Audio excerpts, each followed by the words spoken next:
Eu sou João Vilaverde, eu sou jornalista, mas com dupla formação, também em administração pública. Sou formado em jornalismo pela PUC São Paulo. Jornalismo foi tudo que eu fiz na minha vida, até parar de fazer, mas eu continuo me considerando um jornalista. Eu trabalhei por 12 anos da minha vida dentro de redação de jornal. A maior parte desse período foi entre dois jornais, o Valor Econômico, aqui em São Paulo e depois em Brasília, e depois o Estado de São Paulo, o Estadão. Eu vivi 7 anos desses 12 em Brasília, cobrindo o governo federal. Eu me especializei em política econômica. Inicialmente eu cobria muita economia, trabalhava muito com economia, depois eu fui migrando para a política, porque é simplesmente impossível dissociar uma coisa da outra, né? As decisões de economia são feitas por políticos. E eu escrevi um livro-reportagem sobre o que eu vi e vivi em Brasília, no governo Dilma Rousseff, chamado Perigosas Pedaladas, que eu lancei no ano do impeachment. Eu acabei cobrindo, por sorte ou por azar, a história das pedaladas fiscais desde o iniciozinho, sem saber que eu estava fazendo aquilo que eu estava fazendo.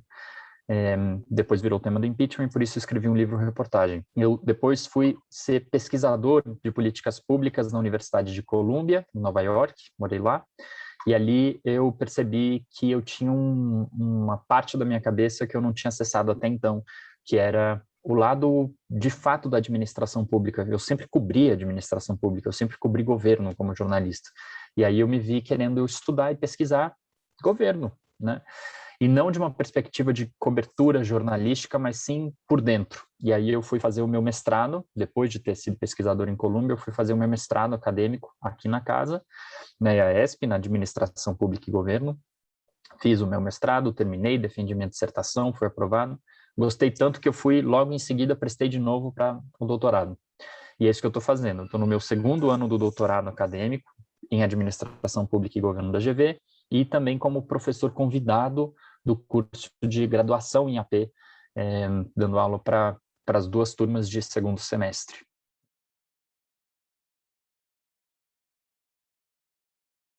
Então, a primeira dificuldade que eu encontrei foi a de entender exatamente o que era aquilo, o que eram as pedaladas fiscais, o que aquilo, se aquilo era, eu sabia que era grave, mas se aquilo era ilegal, quem estava envolvido, quem não estava. Então, a primeira dificuldade foi uma dificuldade técnica mesmo, de fazer um trabalho de algo que era secreto, porque se fosse, ninguém faz uma ilegalidade à luz do dia, só o Bolsonaro. A segunda dificuldade foi quando aquilo ganhou movimento, aquilo passou a ser um tema, as pessoas se acostumaram a falar de pedaladas fiscais, ficou claro que se tratava de uma ilegalidade, inclusive o próprio governo Dilma Rousseff, na defesa, admite, eu cometi uma ilegalidade. No entanto, não é uma ilegalidade grave o suficiente para levar ao afastamento do presidente, essa era a defesa. Nesse segundo momento, todo mundo já sabe que é ilegal, tratava-se de uma infração grave da lei de responsabilidade fiscal, não podia ser feito, virou um grande tema, no entanto, passou a ter bastante reação do governo, o que é legítimo, o governo está se defendendo, e isso foi bastante complicado, porque o governo usou de vários caminhos para interromper as matérias ou para diminuir as matérias. E a terceira e última dificuldade, essa foi a mais difícil de todas, foi quando o tema virou político. Porque nesses dois primeiros estágios que eu estou narrando, final de 2013 e durante praticamente todo o ano de 2014, até o comecinho de 2015, a Dilma ganha a reeleição, em 2015 ela toma posse para o segundo mandato. Então esse período, que vai mais ou menos de 1 ano e meio, ele era um tema econômico. Quem estava trabalhando nele éramos nós, jornalistas de economia. Quando começa 2015, ele vira um tema político, porque é quando a oposição do governo Dilma Rousseff, que tinha saído muito forte em 2014, a gente sempre tem que ter o contexto em mente, a gente nunca pode dissociar os atos dos seus contextos, né? A Dilma ganha a eleição mais apertada da história da República Brasileira. Ela ganha com 51% dos votos. O Aécio teve 49%. Então o país estava muito, muito rachado. A oposição, a Dilma, percebeu que, se é ilegal e o próprio governo, na sua defesa formal, reconhece que é ilegal, tem coisa aí. Na hora que isso acontece e o tema deixa a economia e passa a ser totalmente político, e aí você tem gente falando, vai dar impeachment, vamos usar isso para afastar do cargo a presidente, o meu trabalho ficou muito mais difícil. E o ano de 2015 eu envelheci uns 10 anos só naquele ano, porque é quando o tema se nacionaliza, vira Jornal Nacional, vira MBL, de repente, eu estou morando em Brasília, estou trabalhando em Brasília, fazendo minhas matérias e tal, de repente tem a Avenida Paulista com milhões de pessoas pedindo impeachment por causa de pedalada fiscal, as matérias que eu estava fazendo lá em Brasília. Aí o nível de pressão ficou muito grande, muito grande. E para fechar essa terceira e última dificuldade foi porque o meu trabalho, eu jamais dei a minha opinião sobre o processo. Eu escrevi um livro inteiro que eu não dou minha opinião. É um livro de reportagem, não é um livro de opinião. E eu não vou dar minha opinião aqui, eu não dei minha opinião em nenhum lugar. Porque a minha opinião não importa. Se eu acho que era suficiente para impeachment ou não, se foi golpe ou não, a minha opinião não é relevante. É como, sei lá, no futebol, né? Eu torço para o Botafogo, eu falo com isso porque eu não trabalho com futebol, mas se eu estou trabalhando com futebol e falo que eu torço para o Botafogo, eu falo alguma coisa do Flamengo, todo mundo vai olhar e falar, você falou isso do Flamengo porque você é Botafogo. Então, a mesma coisa em relação à política e economia. A minha opinião não é importante. O que eu queria era informar o melhor possível à sociedade sobre o que eu estava vendo, estudando e vivendo. E isso foi muito complicado. Depois que passa, tipo agora, eu tenho prazer em contar sobre isso e cresci muito sobre isso. Mas enquanto você está vivendo terça para quarta, quarta para quinta e a pressão, é muito complicado.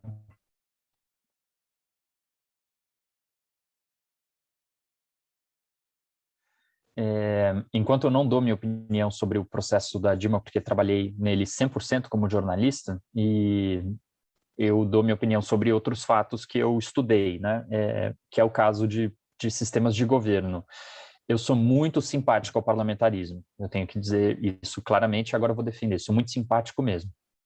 Acho que a gente tem um presidencialismo muito problemático no Brasil, que não é um problema intrínseco do presidencialismo, mas ele é um problema do jeito como a gente faz o presidencialismo. Uma coisa é a gente ter presidencialismo que a gente copiou e colou, literalmente Ctrl+C, Ctrl+V, dos Estados Unidos. O Rui Barbosa, que foi o cara que escreveu a nossa primeira Constituição republicana, ele deixou isso claro, inclusive falava isso, escrevia isso muitas vezes, que tipo, a gente tem que copiar o jeito como fazem os Estados Unidos, que já era uma potência no tempo dele, porque aí a gente vai virar uma potência também. E desde então, desde a Constituição de 1891, a gente só repete a mesmo, na parte de sistemas de governo, é o mesmo jeito, a gente só mudou o jeito de escrever o português. Ficou menos pomposo e tal, mas é tudo igual. Uma coisa é você fazer presidencialismo com dois partidos, que é o que ocorre nos Estados Unidos, democrata e republicano. O debate de políticas públicas lá, ele é muito melhor do que o nosso, em parte porque você só tem duas ideias. Ou você pensa do jeito dos republicanos, ou você pensa do jeito dos democratas. Mas o debate lá é muito mais in your face, na sua cara e tal. Isso a gente não copiou, a gente copiou o presidencialismo, mas a gente tem hoje 28 partidos com representação na Câmara dos Deputados. 28. Então você exige do ou da presidente um enorme poder de administração da coisa política, dos partidos, e tem que sentar com todo mundo, e tem mesmo, porque é assim que se faz. Tem que negociar com todo mundo, e tem mesmo. Tem que ter ministério para os partidos em troca de voto no Congresso, e tem mesmo, não tem problema nenhum. Isso que o Bolsonaro chamava de presidencialismo de cooptação e corrupção, isso não é verdade, fake news, mais uma. É do jogo, é do jogo. Os partidos que estão na Câmara e no Senado, naturalmente, estão lá porque foram votados por alguém, né? No caso, milhões de pessoas. E se eles estão lá, eles têm poder de voto. E se eles têm poder de voto, você precisa deles, primeiro, para eles não te darem o impeachment, e segundo, para governar o país, você entrega ministérios. É do jogo, tá? Isso não é feio. Feio é se alguém que está usando o ministério para desviar recurso público, mas faz parte da democracia. Você dividir poder com os partidos escolhidos pela população para estar lá. Mas não dá para ter tanto partido assim. Simplesmente não dá.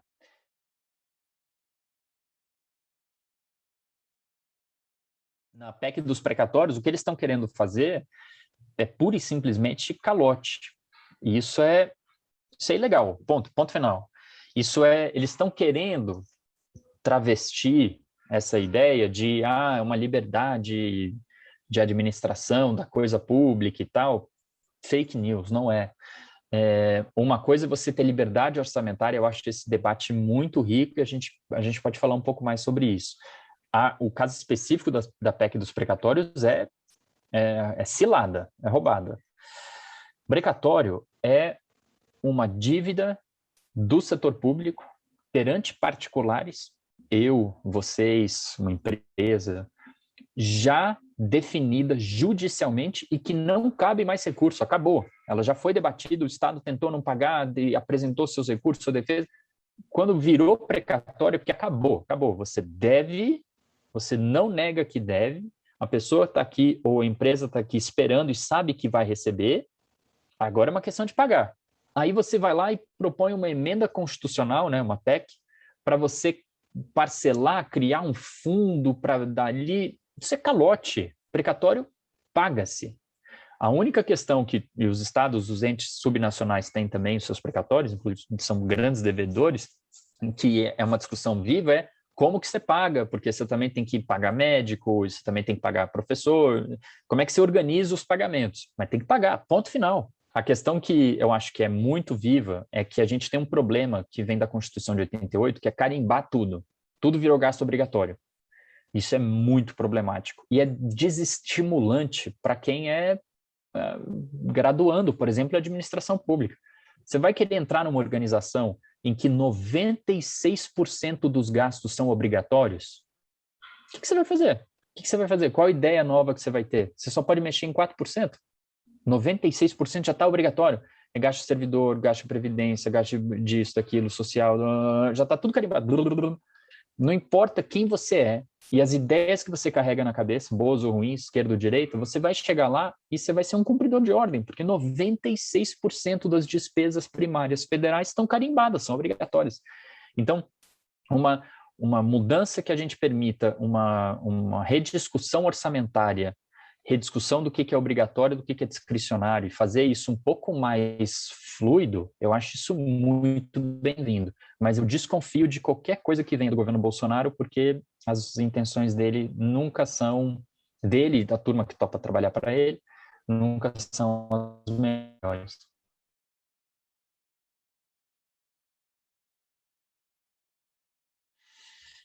Eu acho a emenda constitucional da reeleição, ela foi toda muito problemática num primeiro mandato do Fernando Henrique, que foi muito virtuoso, cheio de reformas importantíssimas e que a gente está colhendo o fruto até hoje. O problema dela, eu acho que nem é tanto a ideia da reeleição, porque eu acho que tem uma motivação boa, mas antes de falar disso, o grande problema é que ela beneficiou aqueles que já estavam nos cargos. Esse foi um problema, inclusive o próprio Fernando Henrique e todos os governadores e governadoras, né? Não existia reeleição. O mandato deles era de 4 anos e acabou. E aí mudou no meio, as regras mudaram e favoreceram todos aqueles, por isso que todo mundo foi favorável. Quem tinha cargo eletivo e estava no poder ficou favorável imediatamente à reeleição, porque beneficiava, né? Esse eu acho que foi o mal original daquela emenda constitucional. E veja que eu tô tentando fazer isso em termos teóricos, porque a reeleição o segundo mandato do Fernando Henrique foi muito positivo, então tudo bem, sabe assim, uma coisa, assim como o Covas ganhou a reeleição em São Paulo contra o Maluf.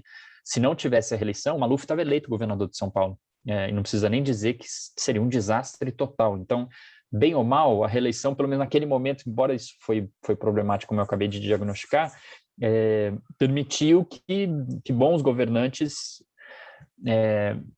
esticassem. Bons governantes, né, homens ou mulheres, que fazem um governo bem avaliado pelas populações que estão no seu território e querem continuar e têm chance, saúde e tal para continuar, why not?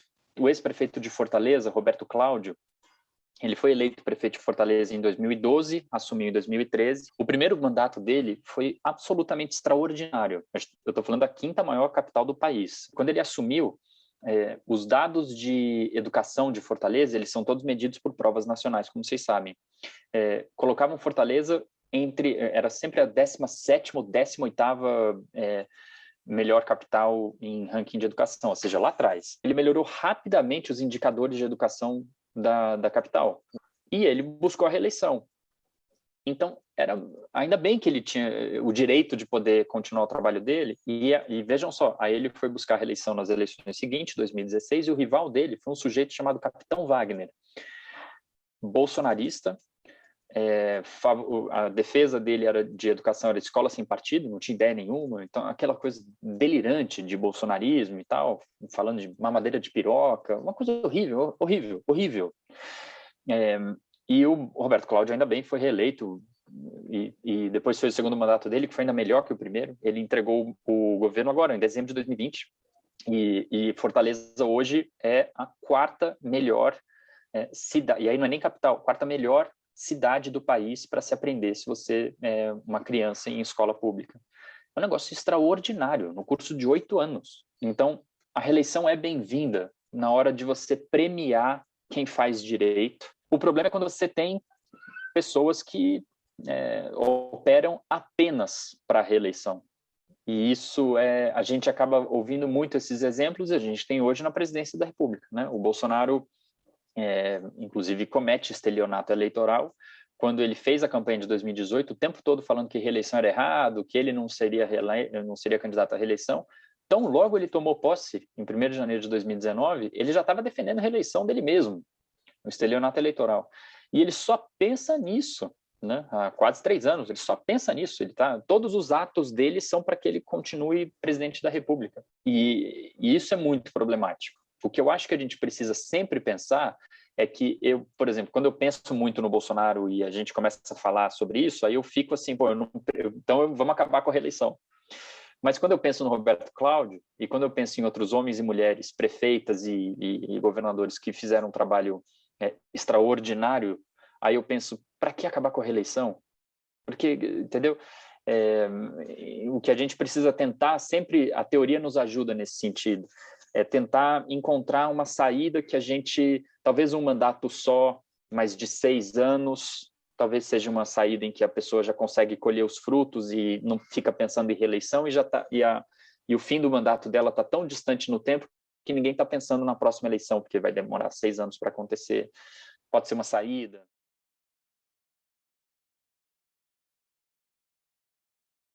A gente ainda não...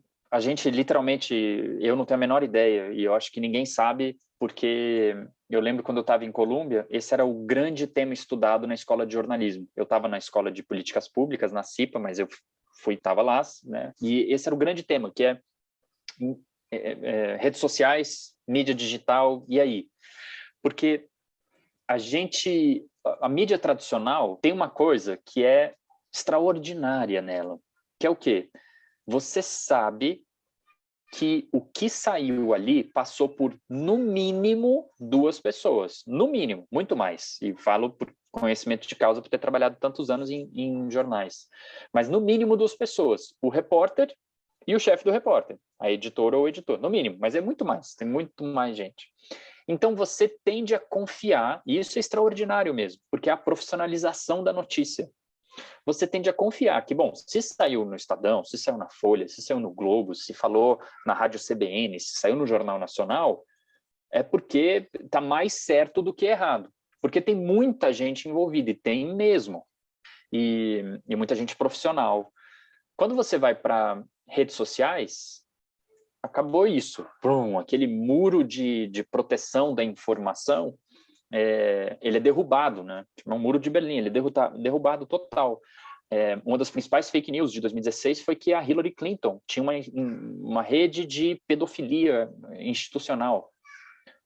Que ser humano acha que isso é factível? Assim, tipo, isso não faz o menor sentido, né? Assim como em 2018, que o Fernando Haddad, quando ministro da Educação, estava preparando um kit de distribuição de mamadeiras em formatos de pênis para dar para as crianças nas creches. Como é que alguém acha que isso é factível? Que isso, assim, é obviamente mentiroso. No entanto, milhões de pessoas acharam que isso é verdade, isso pode ter sido verdade. Então, isso é chocante. E isso em imprensa tradicional não sai. Isso não sai, não tem como, isso é falso, não sai, você nem fica sabendo que existe isso, né? Que tem maluco falando isso. No entanto, na hora em que você está no WhatsApp, você está nos blogs, para ficar um pouco antes, né? E sites descontrolados e tal, circula. E aí é tipo, tá todo mundo, aí chega um áudio, ó, não sei se é verdade, mas por via de regra eu encaminhei. Mas se você sugere a ideia de que você precisa ter editor, né, ou editora, você precisa ter um controle sobre a informação das redes sociais, imediatamente vem, isso é censura, você está atentando contra a liberdade de expressão, eu tenho o direito de me expressar e tal. No entanto, isso é cometimento de crime, né? O seu limite é o Código Penal. Então, esse é um debate vivo, que eu não tenho a menor ideia como é que a gente vai resolver. E eu acho que ninguém tem, né? Eu torço para que alguém tenha, mas por enquanto ninguém tem. Então, certamente as redes sociais vão ser muito relevantes no ano que vem. Eu acho que menos do que em 2018, eu acho que a gente aprendeu a desconfiar. Não todos, mas a gente aprendeu a desconfiar. Putz, será que isso aqui é verdade? Será? Né? O Facebook, o Twitter, eles aprenderam a controlar minimamente, excluir as pessoas imediatamente, YouTube, excluir imediatamente. Se você compartilha fake news, se você está, né, está fora, você não pode usar e tal. Então, eu acho que vai ser menos do que em 2018, mas ainda assim vai ser muito relevante, muito.